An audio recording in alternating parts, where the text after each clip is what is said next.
Prudence kapondoro akaberekwa kwa chisunga. Iwe unonzwa kutenda nekufara kwa ndinoita.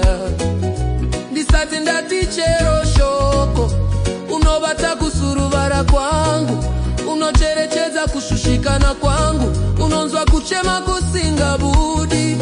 Ndisati ndasanangura dengara kandi nzira iwe munini na wangu. Murudo rusinga iteruja, asirwa kasimba kupfura zese. Prudence dadi, wakauya semufaro wa mwari. Sokunyaradza, unouya nemhepo yakadzikama. Paunotaura, moyo wangu unorudzirwa. Paunonditarisa, ndinoona rudo rusina kumbopera. Oh Prudence, uri chipo chandakapiwa mupenyu wangu.